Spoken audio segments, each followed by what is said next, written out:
banyak juga Habib yang muak sebenarnya. Cuma mereka takut bicara. Nah, saya yang bicara dianggap keras. Bisa dijelaskan Ustaz, Habib itu sebenarnya seperti apa, siapa, dan bagaimana cara kita untuk menghormati Habib itu? Apakah perlu sampai berebut cium tangan atau ada apa cara-cara yang lain yang nggak biasa dilakukan pada umumnya, Ustaz? Dia jelaskan, Ustaz. Ya, bismillahirrahmanirrahim.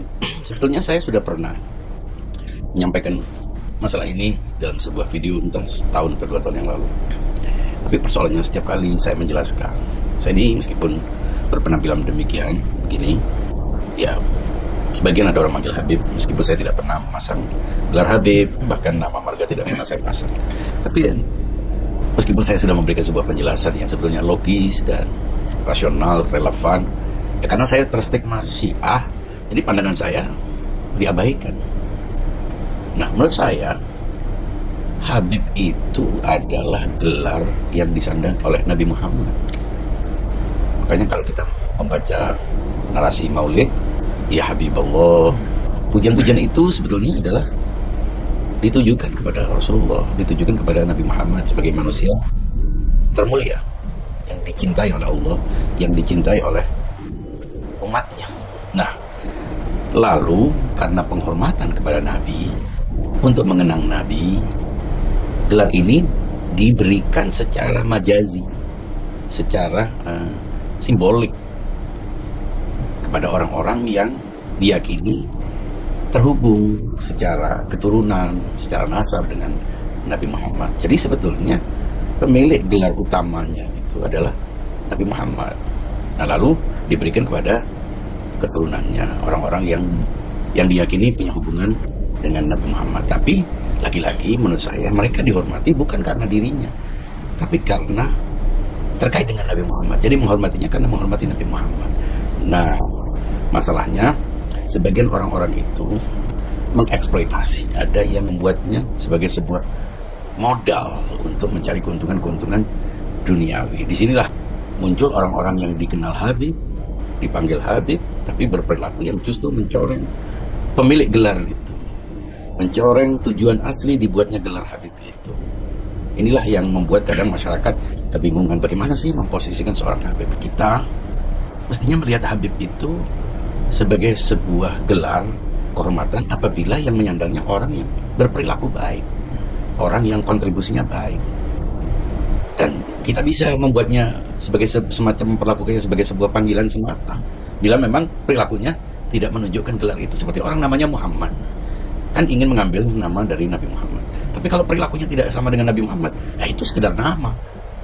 Begitu juga Habib, kalau dia baik, berarti gelar Habib itu, Habib adalah gelar baginya, kehormatan baginya. Justru dengan gelar Habib itu mestinya orang menjadi lebih mencerminkan citra Rasulullah Shallallahu Alaihi Wasallam. Justru lebih berhati-hati, justru lebih sopan, lebih rendah hati, lebih menunjukkan tanggung jawab seorang yang membawa simbol Nabi Muhammad SAW, bukan malah berperilaku buruk, membawa agama di podium, ngomong jorok, ngomong seenaknya, memprovokasi masyarakat untuk melakukan gerakan-gerakan yang menimbulkan kekacauan dan seterusnya. Ini yang menurut saya kita harus mendudukkan persoalan ini secara proporsional. Tapi pada saat yang sama, jangan hanya karena ulah 1-2 orang yang dikenal Habib yang berperilaku negatif, kemudian semua Habib kita negatifkan, bahkan semua keturunan Arab beri narasi negatif, dicemooh dengan narasi-narasi rasial. Itu menurut saya tidak lebih baik daripada perilaku buruk itu. Dan siapapun bisa berbuat buruk, sebagaimana siapapun bisa berbuat baik, bukan karena gelarnya, bukan karena keturunannya. Orang dihormat karena perilakunya. Nah, karena selama ini kita mengetahui, kita ini menghormati Nabi dan keluarga Nabi, dianjurkan dalam mazhab Islam semuanya begitu. Tapi mereka dihormati, siapa yang harus dihormati? Ini harus kita bedakan antara Nabi dan keluarga Nabi dan keturunan Nabi. Kalau Nabi dan keluarga Nabi, Ahlul Bait, itu ditegaskan dalam Al-Quran, ditegaskan dalam hadis-hadis yang beredar di tengah umat Islam. Mereka dihormati karena suci, dan mereka suci karena menjadi panutan, pengawal agama. Tapi keturunannya tidak boleh diperlakukan sama. Nah, sebagian orang-orang yang mengaku Habib ini menjadikan hadis-hadis tentang Ahlul Bait untuk melegitimasi dirinya sebagai orang yang suci, orang yang harus dihormati, sebagaimana kita ingin diperlakukan sebagaimana kita memperlakukan keluarga Nabi. Ini beda. Keluarga Nabi suci, Nabi yang menetapkan itu karena mereka adalah suksesor, mereka adalah pelanjut tugas Nabi untuk mengawal agama ini. Tapi selain itu, tetap saja ukurannya adalah perilaku, ketakwaan adalah parameter kemuliaan. Siapapun, dari keturunan manapun, keturunan Nabi atau bukan, menyandang gelar Habib atau bukan, itu bukan ukuran menurut saya. Sayangnya banyak masyarakat yang justru terpengaruh oleh orang-orang yang menggunakan gelar Habib ini dan menjadikan hadis-hadis pujian Nabi, anjuran Nabi untuk menghormati dan mengikuti Ahlul Bait yang suci, yang jumlahnya itu terbatas untuk mereka. Nah, orang-orang ini mestinya harus diperlakukan sebagaimana umumnya umat Islam. Setiap individu harus diukur karena perilakunya. Inna akramakum indallahi atqakum. Justru orang yang tidak banyak sebetulnya dari orang-orang yang berhak untuk menyandang gelar Habib tapi tidak memasang dirinya Habib. Kenapa? Karena mereka tahu ini beban yang berat. Mereka tahu bahwa membawa gelar ini, menyandang gelar ini adalah pertanggungjawaban yang berat. Justru mereka menyembunyikan itu. Dan itu jumlahnya sangat banyak. Jangan hanya karena segelintir orang yang mendeklar dirinya sebagai Habib, memperagakan simbol-simbol agama, justru akhirnya mencoreng citra Habib. Ini sangat disayangkan. Ini Habib-Habib baik, banyak Habib-Habib yang tidak semuanya berurusan dengan agama, yang sekuler, yang liberal, bahkan yang agnostik mungkin ada. Dan ini tidak diketahui oleh banyak orang karena orang tidak menunjukkan dirinya. Justru karena 2-3 orang pengulahnya macam-macam yang selalu ingin mencari perhatian dengan pernyataan-pernyataan negatif, masyarakat mestinya sudah lebih sadar, terutama di era yang sudah canggih ini. Tidak perlu kita hanya karena segelintir orang melakukan sebuah kesalahan kemudian kita kebiah-uyah gitu. Kan kasihan banyak orang yang juga tidak berperilaku negatif dan tidak menunjukkan dirinya Habib, tidak mengeksploitasi dirinya Habib, tidak mengambil keuntungan dari Habib, menyembunyikan dirinya. Saya, kalau Anda tadi tanya apakah saya Habib, saya kalau melihat dari garis keturunan saya mestinya dipanggil Habib. Dan saya punya kemampuan dalam bidang agama, tapi saya tidak menggunakan itu. Saya lebih suka orang melihat saya karena kemampuan saya, karena perilaku saya, bukan karena gelar saya. Gelar yang sebetulnya bukan gelar akademik ya. Perlu tahu, Habib ini bukan gelar akademik, tidak ada asosiasinya. Dulu Habib ini hanya diberikan kepada sebagian dari keturunan Nabi yang berkiprah dalam bidang dakwah. Ulama di kalangan keturunan Nabi itu disebut Habib. Tapi sekarang entah bagaimana jadinya siapapun disebut Habib, baik yang asli maupun yang palsu, baik yang ngaku-ngaku, baik yang mendeklar maupun yang menyembunyikan, semua disebut Habib. Sehingga ini harganya menjadi murah dan akibat dari itu banyak orang-orang yang ngamen dengan gelar Habib yang justru lebih dirugikan. Yang merasa paling dirugikan adalah Habib-Habib yang tidak ikut ambil keuntungan dari ini. Mereka rasa risih ketika membaca narasi-narasi yang justru memvonis semua Habib. Ini kan tidak benar. Karena baik dan buruk itu bisa terjadi di semua masyarakat. Ulama, ustadz, kiai, pejabat, semua bisa melakukan keburukan. Apa hanya karena 1-2 orang pejabat atau perwira atau ustadz atau ulama atau agamawan melakukan keburukan, kemudian semuanya kita burukan? Itu tidak logis menurut saya. Dan pelaku kekerasan, terorisme, radikalisme itu ada dimanapun, dari suku manapun, bahkan dari semua keyakinan.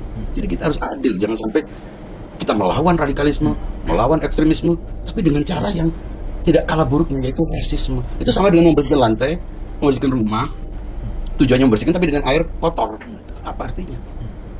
Jadi menurut saya perlu dikembalikan kepada posisi yang sebenarnya dengan akal sehat. Justru orang yang berpandangan seperti saya, yang mestinya tidak pernah mengeksploitasi Habib, bahkan saya muak terhadap orang-orang yang mengeksploitasi Habib, tapi saya justru disesatkan. Saya disesatkan, dikafirkan, diberi stigma agar pandangan-pandangan logis ini tidak terdengar. Bagi saya, mau Habib, mau Tabib, mau Labib, mau siapapun, selama dia berperilaku negatif, selama dia mengganggu hak orang lain, selama dia melanggar hukum, dia harus ditindak tanpa melihat keyakinannya, tanpa melihat asal keturunannya, tanpa melihat aspek apapun. Hukum harus ditegakkan. Sayangnya ini juga tidak dilakukan. Seringkali ada tebang pilih. Ketika ada oknum ini tertentu dari keyakinan ini, yang karena keyakinan dianut oleh sedikit orang, yang dimunculkan dalam berita aspek keyakinan. Seorang menabrak, dan menabrak ini keyakinannya begini. Justru yang diekspos itu, kenapa yang diekspos adalah kalau ada orang berbuat buruk, jangan dilihat keturunannya, jangan lihat keyakinannya, lihat apa yang dilakukannya. Mau Cina, mau Jawa, mau apapun, hukum tidak bisa ditawar, tidak bisa digeser karena sentimen-sentimen ras. Kita melihat ada fenomena rasisme yang sebetulnya sudah sangat memprihatinkan. Di satu sisi ada ekstremisme, ada premanisme, ada korupsi. Sekarang kita melihat lagi fenomena rasisme atas nama membela negara, atas nama menentang ekstremisme. Menurut saya dua-duanya adalah ekstremis. Ya, tapi begini kan, Ustaz, masyarakat Indonesia rata-rata itu kan mencintai dan menghormati, Ustaz. durah atau keturunan Rasulullah. Duriah atau keturunan Rasulullah. Nah, itu kan nggak salah, Ustaz. Nah, cuman batasnya seperti apa sih, Ustaz, untuk menghormati Habib itu, Ustaz? Apakah perlu sampai duduk jalannya duduk menunduk kayak di hadapan raja gitu, cium kaki, cium tangan dan macam-macam itu? Apakah harus seperti itu, Ustaz? Atau bagaimana? Menurut saya menghormati siapapun itu wajib. Wajib secara akal sehat. Artinya menghormati itu meletakkan seseorang sesuai dengan posisinya. Itu artinya penghormatan. Nah, penghormatan kepada keluarga Nabi, siapa yang harus dihormati dari keluarga Nabi? Bukan hanya dihormati, mereka harus dipatuhi menurut hadis-hadis yang banyak.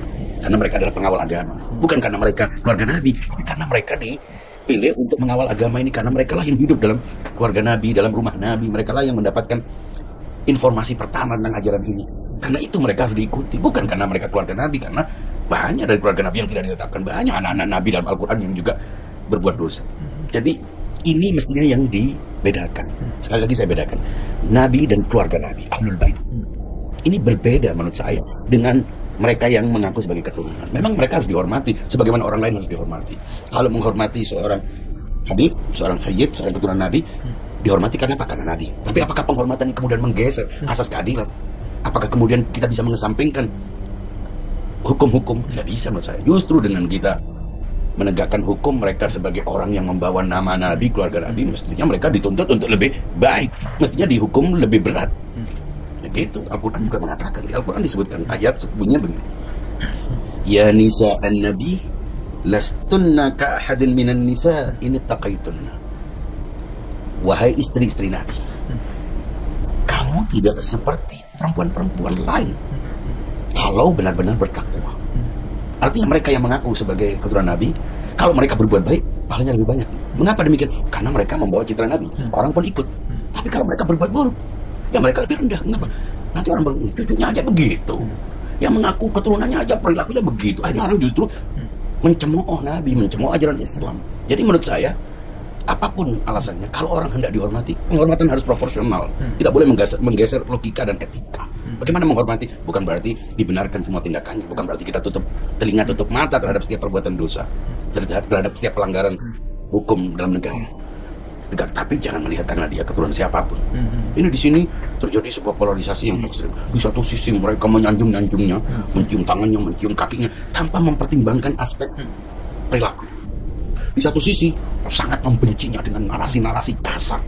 Dan ini bagi saya dua-duanya adalah sebuah fenomena yang memprihatinkan. Menurut saya tak perlu disanjung, tapi tak perlu dicemooh.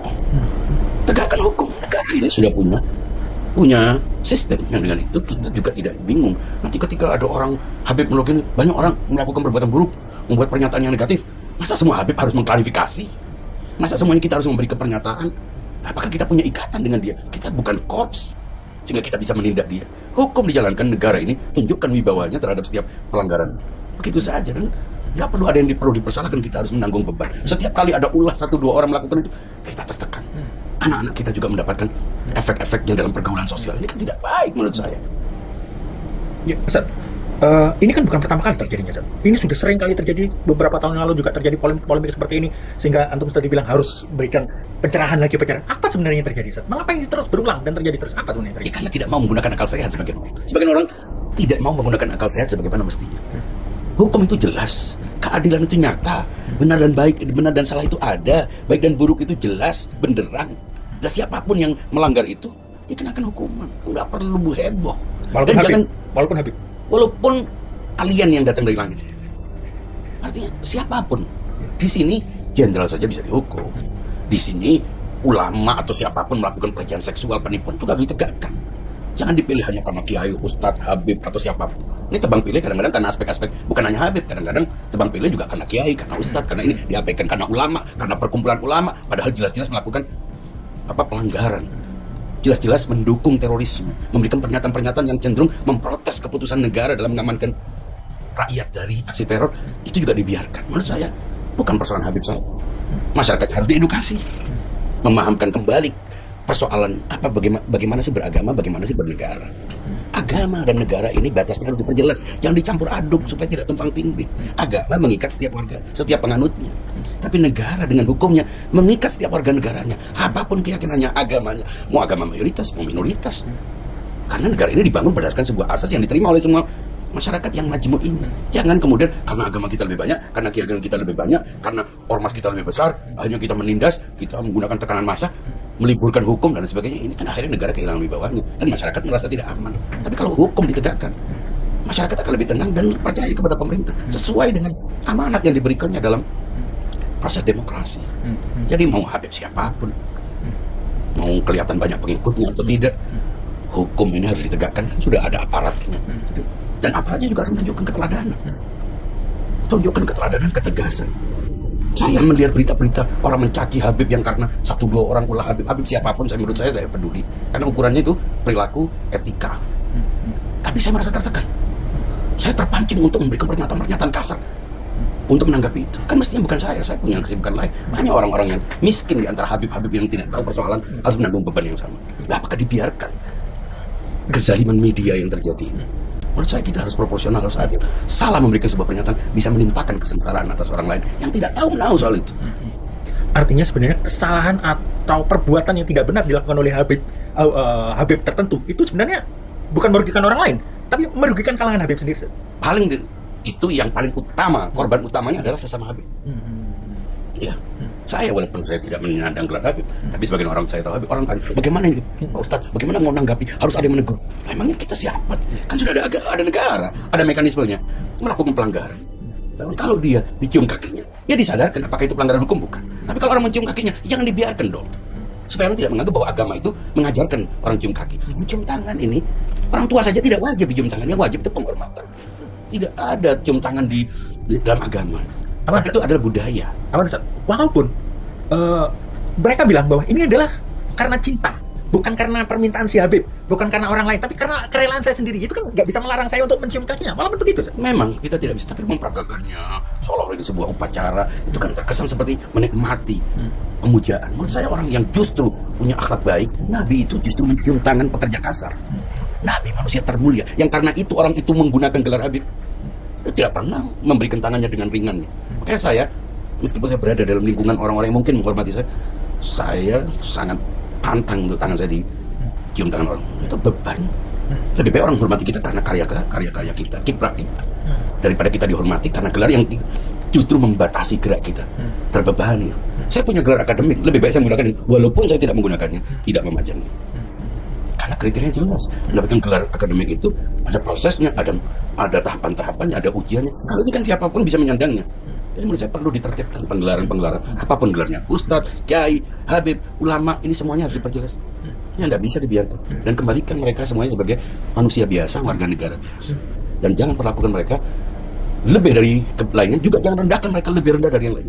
Sama, mereka adalah pribumi, tidak ada istilah pendatang, tidak ada istilah penumpang, tidak ada istilah, semuanya berada dalam posisi yang sama. Karena istilah itu sudah dihapus, itu warisan koloni, itu diskriminasi yang tujuannya menimbulkan memanage konflik. Jadi tidak boleh ada yang mengklaim dirinya lebih asli, karena semuanya adalah putra bangsa, masing-masing berkorban, berjuang untuk membangun negara ini hingga muncul nama Indonesia ini. Itu hasil perjuangan semua elemen masyarakat dari keturunan dan keyakinan apapun. Kemudian siapa yang harus bertanggung jawab, Ustaz? Maksudnya apabila ada perlakuan atau tindak tanduk orang yang disebut Habib itu salah atau tidak benar di masyarakat, siapa yang bertanggung jawab untuk mengingatkan untuk ini enggak ada, atau semua individu, atau siapa, Ustaz? Iya, masyarakatnya mestinya diedukasi, media juga membantu, tidak malah mengompori. Mereka yang pegiat-pegiat media sosial juga harus menjelaskan persoalan ini. Jangan hanya person saja yang dijelaskan seolah-olah hanya ini persoalan banyak persoalan. Sebetulnya secara hukum orang mau cium kakinya, mau cium mulutnya, mau cium telinganya itu hak orang. Tapi ketika itu dihubungkan dengan pribadi yang memang punya masalah, pribadi ini sering melakukan hal-hal yang mungkin terkait dengan soal keamanan dan lain sebagainya, jadi menjadi heboh. Inilah yang menurut saya ada polarisasi, ada ekstremisme di dua kubu. Di satu kubu memuja-mujanya kelebihan sampai nyium kaki, nyium dengkul, nyium telinga, nyium kepala. Di satu sisi merendahkannya sampai habis, bukan hanya orang ini, tapi semua jutaan orang yang hanya karena punya kesamaan etnik dengan dia juga harus mendapatkan vonis negatif dan narasi rasial. Menurut saya sama-sama buruk. Saya berbicara di sini tidak dalam konteks membela atau siapapun. Bagi saya Habib yang dipuji-puji itu selain memang bagi saya biasa-biasa saja, tidak ada, saya bukan menghina, tapi memang bukan ulama, bukan apapun, nggak perlu dibuat heboh. Tinggal kalau melakukan pelanggaran ditindak. Kalau melakukan sesuatu yang buruk, jangan diikuti. Nggak perlu diekspos. Dan mereka yang berusaha untuk numpang dari kasus-kasus ini, kemudian menyebarkan narasi rasisme, menurut saya juga harus ditindak. Karena itu adalah pelanggaran terhadap hak orang lain dan menimbulkan kekacauan. Di sini perlunya negara. Kenapa kita cinta negara ini? Karena kita merasa aman. Apapun keyakinan Anda, apapun asal-usul Anda, semua kita adalah bagian dari mozaik indah bernama Indonesia. Apa pesan Ustaz? Pelajaran ya, yang bisa kita ambil dari polemik yang terjadi saat ini agar ke depan tidak terulang kembali. Terus apa pesan Ustaz buat masyarakat Indonesia dan umat muslim pada umumnya? Bedakan semuanya dengan akal sehat. Filter semuanya dengan akal sehat. Habib adalah manusia. Tidak bebas hukum, tidak sakti. Kalau dia melakukan pelanggaran agama, dia berdosa. Bahkan mungkin dosanya lebih. Kalau dia melakukan pelanggaran terhadap negara, undang-undang hukum, dia harus tindak. Tapi jangan karena Habibnya, karena pelanggarannya. Sebab Habib ada gelar yang bisa dipakai oleh siapapun. Nggak ada barcode-nya, nggak bisa di-scan. Nggak ada alat detektornya apakah Habib benar atau tidak. Karena tidak sedikit pula orang yang menggunakan kata Habib tujuannya untuk mencari keuntungan. Nah, masyarakat juga harus mulai sadar. Jangan melihat orang karena gelarnya, lihat apa yang disampaikannya, lihat apa yang digunakannya, lihat latar belakang pendidikannya, kemampuannya. Kalau sekedar pakai baju kemudian bergaya Habib, ya semua orang bisa. Ya, tapi menurut saya saatnya kita memfilter apapun dengan akal sehat. Dan jangan keburu orang-orang yang justru punya pandangan positif, logis melihat sebagai person, keburu disesatkan. Akhirnya nggak tahu apa yang disampaikan, komentarnya saja yang laknatullah, kafir, sesat, neraka dan sebagainya. Akhirnya kita tidak punya kesempatan untuk menjelaskan. Saya Habib, tapi saya sejak awal mengecam semua eksploitasi gelar untuk tujuan-tujuan politik, untuk tujuan agama. Siapapun, bukan hanya karena satu orang. Siapapun. Dan saya tegas soal itu. Sayangnya, keburu disesatkan. Akhirnya tulisan yang mestinya bagus, karena ada namanya ini, ditolak. Baca dulu. Biarkan orang yang tetap sesat. Tulisannya belum tentu sesat. Videonya, kontennya belum tentu buruk. Minimal ada yang bisa didengar. Tapi kalau yang logis saja disesatkan, kemudian yang dipuja itu adalah yang model preman-preman begini, ya kita bagaimana mau ngomong? Lalu ketika terjadi apa-apa padahal kita tidak punya hubungan, kita disuruh klarifikasi, kita disuruh menegur. Emangnya kita atasan dia menegur? Emangnya kita terikat oleh sebuah, saya sudah sibuk mengamankan diri saya bagaimana menepis tuduhan sesat, saya harus dapat tugas baru lagi untuk membela atau mengklarifikasi. Ini kan memberatkan.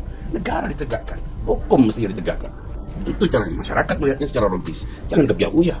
Kasihan yang mereka yang bukan bagian dari itu, yang Gojek lah, yang pengamen lah, yang jauh-jauh yang kita tidak tahu. Nggak semua Habib itu berhidup mancung. Nggak semua Habib itu religius. Nggak semua Habib itu hidup normal. Banyak Habib-Habib gembel.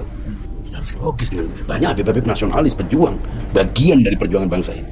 Jadi menurut saya semuanya harus diperlakukan secara adil, proporsional dengan akal sehat. Siap, Ustaz. Terima kasih.